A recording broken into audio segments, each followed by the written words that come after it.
20 मई यानी आज विश्व मधुमक्खी दिवस है। आज ही मधुमक्खी पालन का आधुनिक तरीका इजाद करने वाले एंटोन जॉनसा का जन्म हुआ था। उन्हीं की याद में ये वर्ल्ड बी डे मनाया जाता है। इसका मकसद मधुमक्खियों के महत्व, योगदान और उनके संरक्षण को लेकर जागरूकता बढ़ाना है। एक अनुमान के मुताबिक दुनिया में 33% खाद्य उत्पादन मधुमक्खियों पर निर्भर है, क्योंकि ये परागण में मददगार होती है।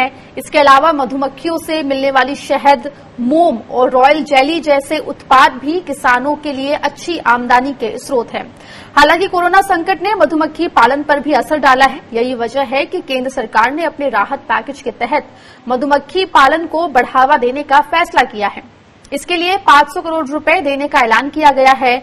भारत में 2018-19 में 1,15,000 टन शहद का उत्पादन हुआ, जिसमें लगभग 62,000 टन का निर्यात हुआ। शहद के साथ साथ परागकण या पोलन, रॉयल जेली, मोम, प्रोपोलिस और मधुमक्खी के डंक जैसे उत्पादों के निर्यात से देश को सालाना 1,200 करोड़ रुपए की विदेशी मुद्रा मिलती है। यानी मधुमक्खियों और इनके लिए वनस्पतियों को बचाना बेहद जरूरी है। मधुमक्खियों और मधुमक्खी पालकों के सामने आने वाली समस्याओं के मुद्दे पर नेशनल बी बोर्ड की राष्ट्रीय कार्यकारिणी के सदस्य देवव्रत शर्मा से बात की है स्वराज एक्सप्रेस की एग्जीक्यूटिव प्रोड्यूसर अनिका आर्यन ने। आइए सुनते हैं। आज वर्ल्ड बी डे है, यानी विश्व मधुमक्खी दिवस, और इस मौके पर हम आज बातचीत करेंगे। हमारे साथ नेशनल बी बोर्ड के राष्ट्रीय कार्यकारिणी के सदस्य देवव्रत शर्मा जी जुड़ गए हैं। देवव्रत जी, स्वागत है आपका किसान बुलेटिन में। सबसे पहले आपको बधाई, और ये पूछना चाहूंगी कि कोविड के संकट से उपजे जो ये दिक्कतें हैं, परेशानियां, इसको देखते हुए निर्मला सीतारमण जी ने मधुमक्खी पालकों को एक अच्छे खासे आर्थिक राहत पैकेज का ऐलान किया है। इससे बोला जा रहा है कि 2 लाख मधुमक्खी पालकों को फायदा पहुंचेगा। असल में ग्राउंड पर इससे उनको कितना फायदा होगा?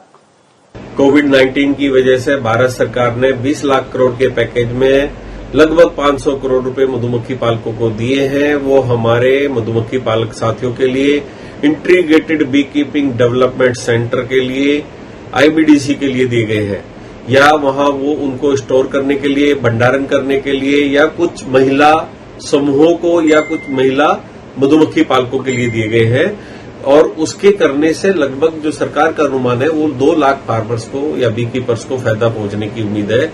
मैं कहूंगा कि ये उतना पर्याप्त नहीं है। मैं आपके माध्यम से बताना चाहूंगा कि मधुमक्खी पालकों को आज इस वक्त तुरंत उनको कुछ न कुछ सहायता की जरूरत है, और वो हम उनको एक क्रेडिट कार्ड के माध्यम से भी दे सकते हैं। यदि सभी मधुमक्खी पालकों को 1,000 रुपए प्रति बीहाइव दिया जाए तो उनको एक ऑक्सीजन में फीड करने के लिए, या अपने माइग्रेट करने के लिए, या कोविड-19 से बाहर निकलने के लिए उनके लिए एक अच्छा हो सकता है।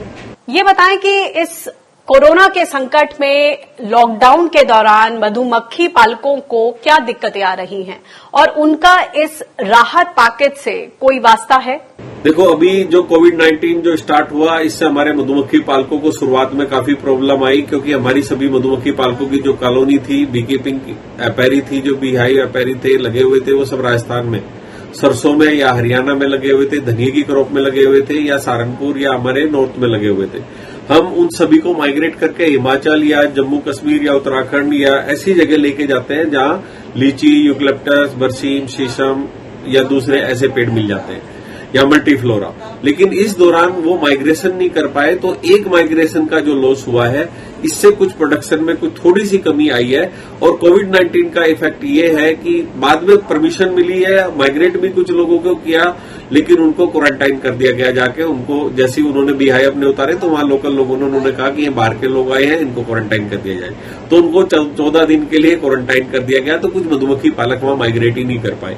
यानी जो माइग्रेशन एक होता था हमारा एप्पल में या दूसरी क्रॉप्स में, वो हमारा नहीं हो पाया, और इससे थोड़ा सा ये एक प्रॉब्लम आई है। बाकी कोविड-19 की वजह से काफी अच्छे से वायुमंडल साफ सुथरा हुआ है। ऐसे में जिनके बॉक्स सही जगह लगे हुए थे, वहां प्रोडक्शन अच्छा हुआ है, ज्यादा हुआ है। लंबे समय से मधुमक्खी पालक ये डिमांड करते रहे हैं कि उनको भी किसान का दर्जा दिया जाए।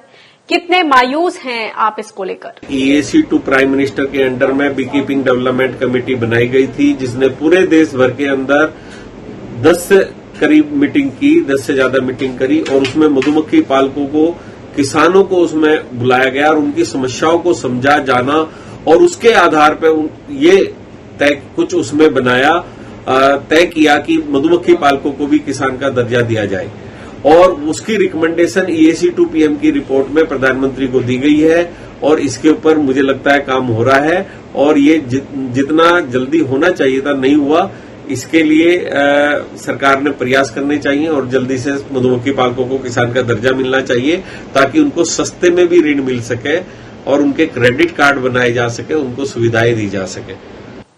देश में पेस्टिसाइड्स का चलन बढ़ गया है। अगर बात करें GM कॉटन और अब GM सरसों खाद्यान्न में आने की बात हो रही है, आप लोग इसका विरोध भी कर रहे हैं। क्या आशंकाएं हैं? मधुमक्खियों को किस तरह का खतरा है और इससे आम लोगों के अस्तित्व पर क्या खतरा है? इन सारे डॉट्स को कनेक्ट करके समझाएं। जो GM क्रॉप्स हैं, हम उनके सभी मधुमक्खी पालक विरोध करते हैं क्योंकि हमारा अगर जो शहद है, जो सरसों का मेन शहद है, वो पूरा एक्सपोर्ट होता है क्योंकि वो पूरा क्रिस्टलाइज हो जाता है, वो पूरा जम जाता है, वो हिंदुस्तान में खाया नहीं जाता। हमारे देश में भ्रांति है कि शहद जम गया तो चीनी है, तो एक तो ये सबसे बड़ी भ्रांति की वजह से उस शहद को हम यहाँ बेच नहीं पाते। वो पूरा शहद हमारा यूरोप और US को जाता है और वो लोग हमारे GM के उल्टे अभी सर्टिफिकेट मांग रहे हैं जब से उन्होंने शक हुआ है कि GM की टेस्ट रिपोर्ट दे दो। GM की टेस्ट कराना पड़ता है, GM की टेस्ट रिपोर्ट देनी पड़ती है, वो GM चेक करता है तब वो हनी खरीद रहे। अगर GM आ गया तो यहां से पूरा हनी का एक्सपोर्ट ही पूरा बंद हो जाएगा और ऐसे में पूरा मधुमक्खी पालकों की सभी की जो है रोजी रोटी छिन जाएगी और वो पहले से ही कुछ उनको अच्छे प्राइस नहीं मिल रहे हैं हनी के इंटरनेशनल मार्केट की वजह से। अगर हमने अपनी सभी क्रॉप्स में आत्मनिर्भरता लेके आनी है तो हमें मधुमक्खी पालन अपनाना पड़ेगा और जो हमारी BDC की रिपोर्ट है, बी कीपिंग डेवलपमेंट कमेटी की जो रिपोर्ट है, उसके हिसाब से आज देश के अंदर 30 लाख बी कॉलोनी है जबकि 20 करोड़ यानी 200 मिलियन बी कॉलोनियों की आवश्यकता है। यदि हमारी ये सारी देश में हमारी ये कॉलोनियां इतनी हुई तो हमारे देश में किसान खुशहाल होगा और जो वर्तमान में जो प्रधानमंत्री जी का जो सपना है किसानों की आय को डबलिंग करने का, उसी के ही माध्यम से, केवल बी कीपिंग के माध्यम से इसको डबल किया जा सकता है।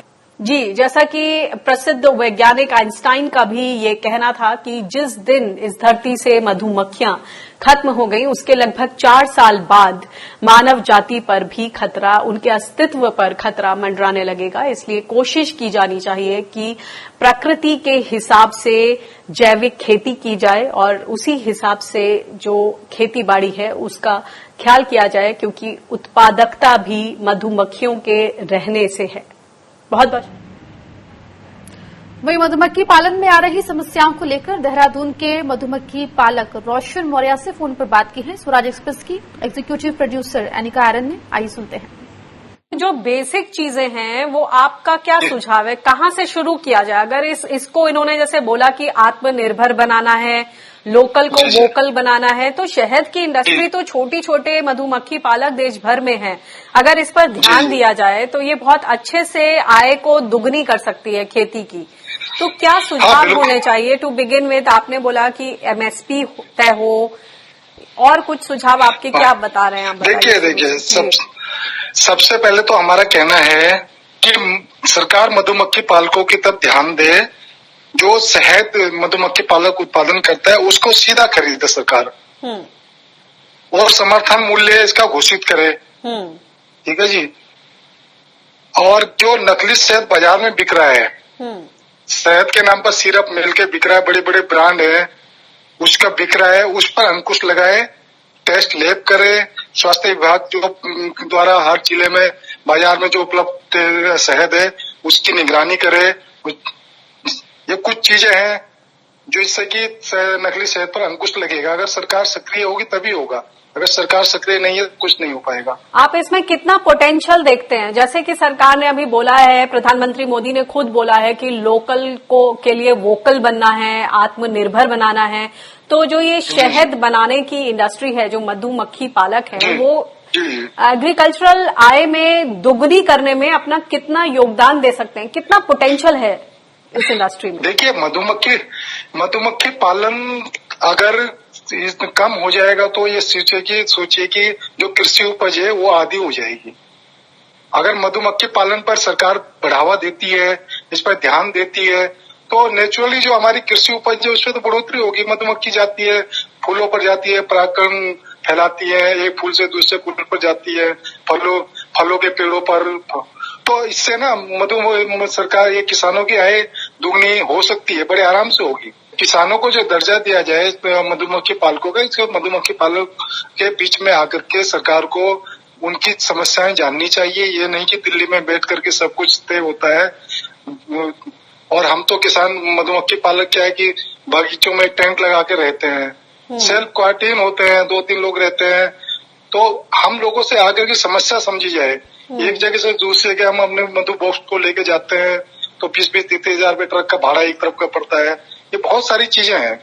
और खाली शहद नहीं, देखिए फसल तो बढ़ ही रही है फसल से किसानों की। तो ये देखो ना, मधुमक्खी पालकों से कितना बड़ा फायदा हो रहा है किसानों को। जी, बहुत बहुत शुक्रिया, आपने तमाम बातें की।